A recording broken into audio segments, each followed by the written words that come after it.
Minasan, konnichiwa. Balik lagi di channel Mimin. Apa kabarnya kalian semua? Semoga kabarnya baik-baik saja. Di video kali ini, Mimin bakalan nerusin alur cerita anime yang berjudul Mobkara Hajimaru Tansaku Eiyutan.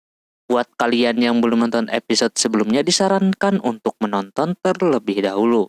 Linknya ada di deskripsi video ini. Oke, tanpa berlama-lama lagi, langsung saja ke video intinya. Audio Jungle. Anime dilanjutkan kembali. Terlihat hari itu si Katsuragi bermimpi ketika dia mau berpamitan dengan bapaknya yang mau kerja di Denjen. Bapaknya tersebut berjanji bakalan makan bersama dengan keluarganya. Tak lama kemudian si Katsuragi terbangun dari tidurnya, lalu dia kelihatan hari itu ada kegiatan di luar bersama temannya, yaitu belajar bersama. Terus pas keluar dari rumahnya, dia melihat rumah si Kaito. Dia mencoba menebak kalau hari ini dia sedang berolahraga atau latihan berdansa. Ternyata dengan tidak keduanya. Sekarang Kaito lagi berada di Denjen dengan partian barunya. Dia mengikuti event party buat masuk ke lantai 7. Terlihat banyak banget orang yang ngantri untuk menggunakan tempat teleportasi. Kaito bersama yang lain langsung dikirim ke lantai 6 terlebih dahulu. Setelah sampai di lantai 6, Kaito bilang kalau ini pengalaman kedua dia menggunakan teleportasi seperti itu. Sama juga Airi bersama kedua orang ini baru 2 kali menggunakan teleportasi tersebut. Tepatnya pada terakhir mereka ke Denjen itu. Sebelum masuk ke lantai 7, di sana terdapat warung. Siapa tahu ya kan mau pada ke warung dulu. Waktu untuk event mereka di lantai 7 cuma 3 jam doang. Maka dari itu si Kaito membeli banyak baygon terlebih dahulu buat stok. Yang membuat yang lainnya merasa aneh kenapa si Kaito banyak banget bawa barang-barangnya. Dia udah terbiasa suka mungut barang-barang, jadi tidak masalah. Terus Kaito menanyakan barang bawaan cewek-cewek ini. Terlihat mereka mempunyai tas ajaib gitu yang dimana walaupun tasnya kecil, tapi bisa muat apa aja, apalagi harganya sangat mahal. Wajar saja mereka bertiga bisa membelinya karena mereka dari keluarga orang kaya. Dibeliin pula sama orang tuanya saking mensupport anaknya tersebut pengen ke Denjen. Setelah semuanya sudah siap, Airi langsung mengajak yang lain untuk langsung masuk ke lantai 7. Di perjalanan menuju ke sana si Kaito bertanya apa musuh dari lantai 7 ini. Kata si Miku di lantai 7 terdapat monster golem. Kaito mempertanyakan kenapa si Miku ini bisa tahu. Soalnya dia pernah bermain game. Tapi sekarang mereka lagi tidak sedang main game, melainkan asli gitu kan. Tak lama ada seseorang datang yang ternyata itu adalah orang yang bekerja sebagai tukang bersih-bersih di Denjen tersebut. Mereka sudah mempersiapkan semuanya. Nampak Hikari senang dengan adanya tukang bersih-bersih itu yang sudah bekerja keras. Si Kaito menanyakan level mereka bertiga. Yang mana Airi sekarang levelnya udah level 18. Beda 2 level dengan si Kaito yang baru 16. Sementara Miku dan Hikari levelnya masih 15. Tapi Hikari mempunyai MP 2 kali lipat dari MP-nya si Kaito. Jadi itu sebuah keistimewaan si Hikari. Tak lama kemudian ada yang datang lagi, tapi kali ini beneran golem yang datang, yakni Stone Golem. Airi akan langsung maju, dia menyuruh Miku dan Hikari di belakang saja, dan Kaito yang bakalan melindunginya. Airi langsung saja menyerang itu golem dengan pedangnya tersebut. Nampak cuma beberapa diserang sama si Airi, golem itu bisa langsung dikalahkan. Tapi tak lama kemudian datang lagi golem yang lain, yaitu Bronze Golem. Kali ini Airi meminta bantuan yang lain seperti si Hikari menggunakan kekuatan tanahnya, terus juga si Miku yang memiliki kartu serpan berbentuk binatang. Dan juga tidak lupa Hikari yang MP-nya 2 kali lipat. Bisa memakai sihir sebanyak 2 kali berturut-turut. Setelah golem itu mulai meleleh, sama si Airi langsung diakhiri.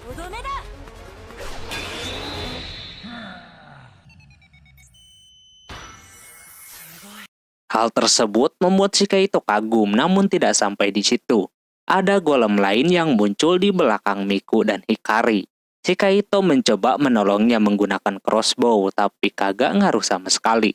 Untungnya, di sana si Airi yang langsung menahan serangan dari golem tersebut. Terus dia juga mencoba menyerangnya kembali. Tapi Iron Golem tersebut sangat sulit untuk dilawan, apalagi ketika menggunakan sihir si Hikari. Itu kagak ngaruh sama sekali. Si Kaito tadinya udah mau ngeluarin si Luceria dan juga Silpy. Tak lama ada pedang sihir yang dia dapatkan kemarin pas lawan monster slime, yaitu pedang sihir selijar. Yang dimana menurut yang dia baca itu kekuatannya menurut yang ada di pikirannya. Alhasil dia mau coba. Kaito menyuruh si Hikari menyerangnya kembali lalu menyuruh si Airi untuk mengalihkan perhatian. Dengan bantuan mereka si Kaito bisa menyerangnya dari belakang. Lalu dia tusuk seperti itu dan di dalam hatinya dia bilang kalau itu golem bakalan meledak. Dan benar saja golem tersebut bisa dikalahkan.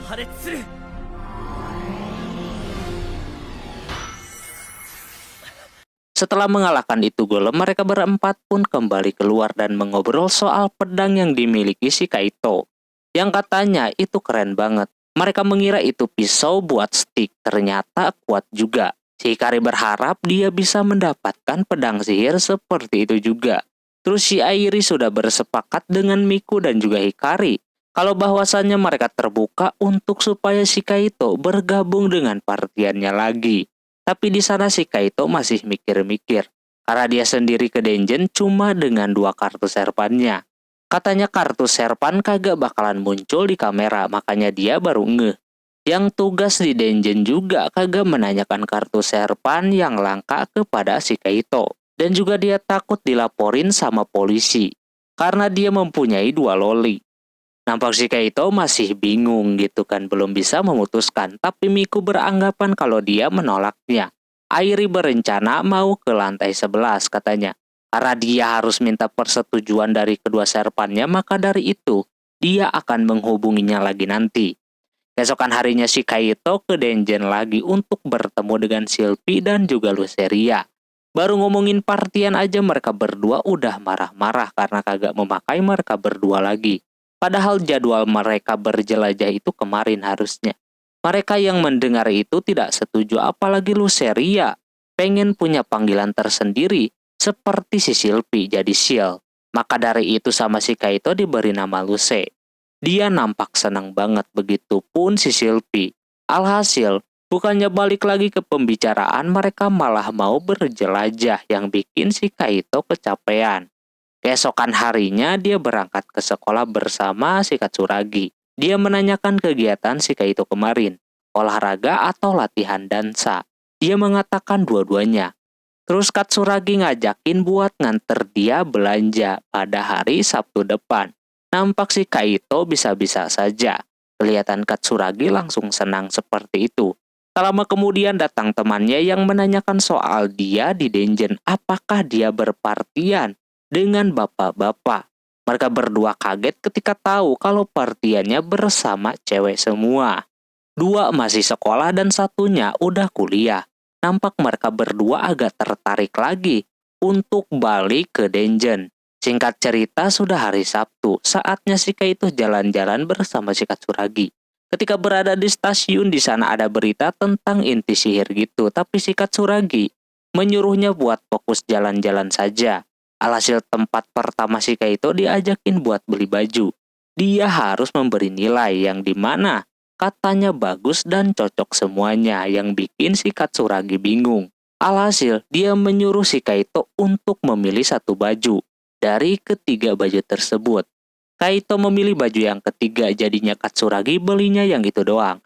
Selesai berbelanja, mereka berdua mengunjungi sebuah tempat di pinggir sungai. Kebetulan banyak perahu gitu ya kan, jadinya si Katsuragi ngajakin buat naik perahu. Mau nggak mau si Kaito menurutinya. Di tengah-tengah sungai dia melihat banyak orang yang sedang berpasangan atau berpacaran lah. Dia jadi berpikir kalau ini adalah sebuah kencan gitu kan. Tapi dia berpikir positif saja. Kalau dia itu cuma nganterin si Katsuragi beli baju doang. Setelah selesai dari sana, tadinya mau langsung pulang. Tapi si Katsuragi melihat dan kepikiran untuk mengunjungi 1 tempat lagi. Si Kaito kagak masalah. Yang ternyata si Katsuragi ngajakin ke tempat Denjen itu berada. Tapi dia di luar doang, kagak mau masuk ke dalam. Dia mempertanyakan keberadaan bapaknya yang sampai saat ini belum pulang-pulang juga, yang mana dia sedang ada di dalam sana. Bapaknya padahal sudah menjanjikan buat makan bareng dan yang lainnya. Dia aneh juga kenapa orang-orang mau bekerja di sana. Habis itu dia pun langsung balik lagi. Kaito di sana ngerti kalau si Katsuragi memberikan kode kepadanya agar kagak kerja di sana. Tapi dia mempunyai cita-cita biar bisa menjadi seperti bapaknya si Katsuragi.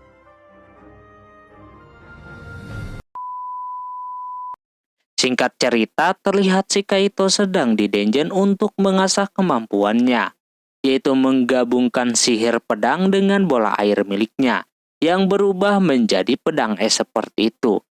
Terlebih dia sedang melawan golem di lantai 7.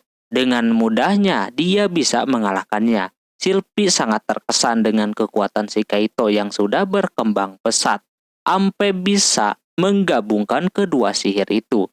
Terus di sana Silpi menyinggung soal si Kaito mau bergabung sama Partian.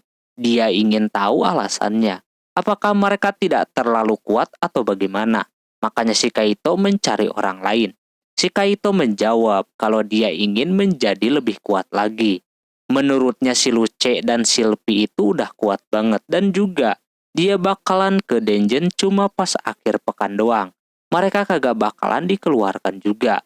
Cuma si Luceria protes. Walaupun mereka berdua kagak dikeluarin, mereka pengen inti sihirnya.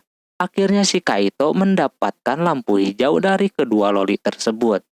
Pas di rumah si Kaito mau langsung ngabarin ke si Airi kalau dia bakalan gabung sama si Airi. Namun dia kelihatan seperti gugup gitu, yang ujungnya yang nelpon malah si Katsuragi, sama si Kaito langsung diangkat. Dia aneh kenapa Katsuragi menelpon malam-malam begini. Dia mau cerita katanya. Tapi di situ si Kaito tiba-tiba saja meminta saran. Biar kagak gugup ngomong sama cewek bagaimana. Dia bawa teman-temannya lagi. Di situ si Katsuragi menyarankan menurut dengan pengalamannya, yang dimana dia pernah pas mau tampil digoyang-goyang pipinya seperti itu sama bapaknya. Setelah dapat pencerahan, akhirnya si Kaito pun mau mencobanya, dan si Katsuragi kagak jadi cerita.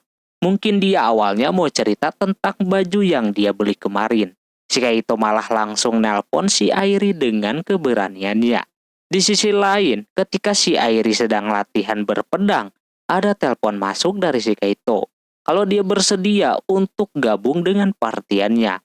Tapi dia bisanya cuma weekend doang.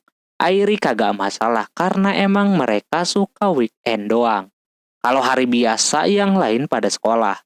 Singkat cerita sudah weekend, saatnya partian barunya si Kaito ke Denjen secara bersama-sama. Dan di sana mereka udah agak bisa melakukan kombinasi, sehingga bisa mendapatkan masing-masing monster golem menggunakan kekuatan mereka masing-masing.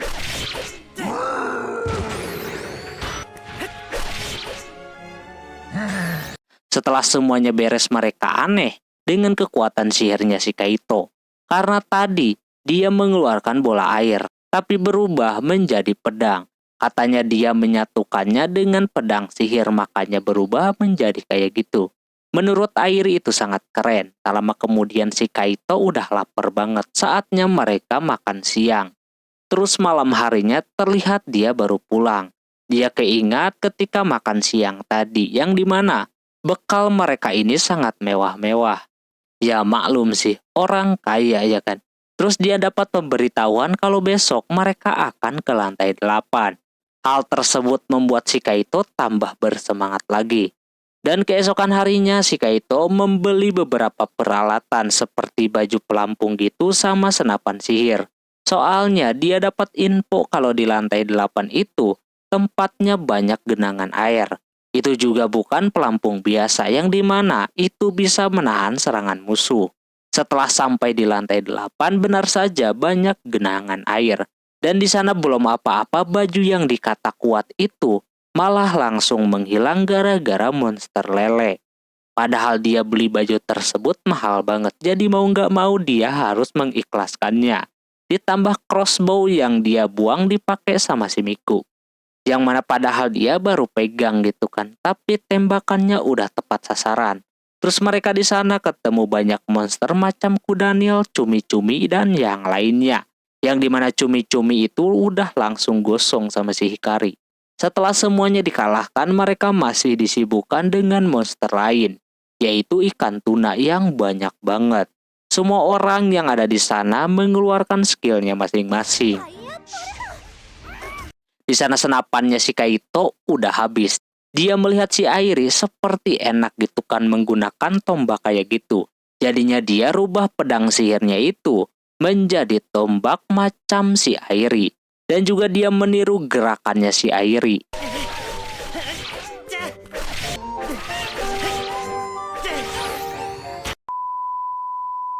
Sampai-sampai dia lupa kalau MP-nya tersedot gara-gara terlalu lama menggunakan itu pedang. Lalu dia pun pingsan di sana. Bangun-bangun, dia berada di pangkuannya si Airi. Karena kagak enak, dia langsung menyingkir kayak begitu. Kaito aneh mengapa MP dia penuh lagi. Airi memberinya potion. Kaito kagak enak gitu kan diberi potion karena tahu sendiri harganya sangat mahal. Mereka kagak masalah akan hal itu. Lagian si Kaito ini adalah satu partian. Habis itu mereka kembali meneruskan perjalanannya lagi. Di sana kartu serpannya si Miku yang jadi pendeteksi musuhnya. Dalam kemudian dia merasakan ada sesuatu yang datang. Yang ternyata yang datang itu adalah monster dinosaurus. Padahal itu monster harusnya muncul di lantai paling atas. Si Kaito meminta yang lain untuk mundur. Karena kagak mungkin menang juga ya kan melawan itu monster. Tapi sayang, pas mau kabur jalannya malah tertutup. Jadi mau nggak mau Kaito dan kawan-kawan harus melawannya. Seperti biasa mereka melakukan kerjasama seperti itu dengan sihir mereka masing-masing. Terutama menggunakan sihir tanah milik si Hikari.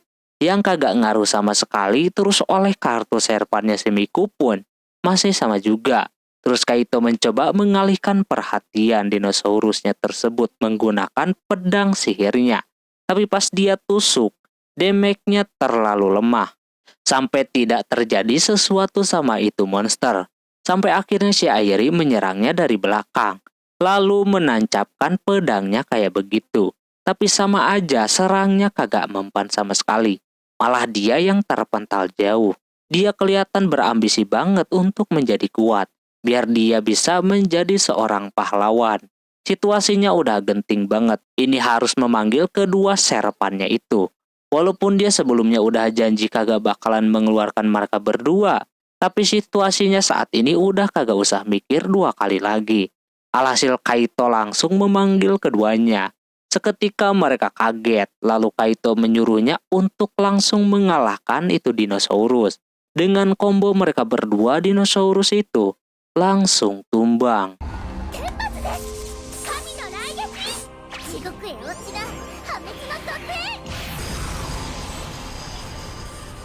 Akhirnya yang lain tahu kalau si Kaito ini mempunyai kartu serpan juga. Yang isinya loli-loli lucu yang bikin si Miku dan juga Hikari tertarik sama mereka berdua. Karena mereka berasa udah dekat. Miku mengajak buat mandi bareng, alhasil pada mandi bareng dah. Di sana Airi berterima kasih karena Luce dan juga Silpi udah membantu mereka tadi. Di sana Airi udah kagak tahan ingin memegang kedua loli itu. Yang menurutnya sangat kawaii. Setelah semuanya beres, mereka pada pulang. Terlihat si Hikari sering dijemput sama bapaknya menggunakan mobil mewah kayak gitu.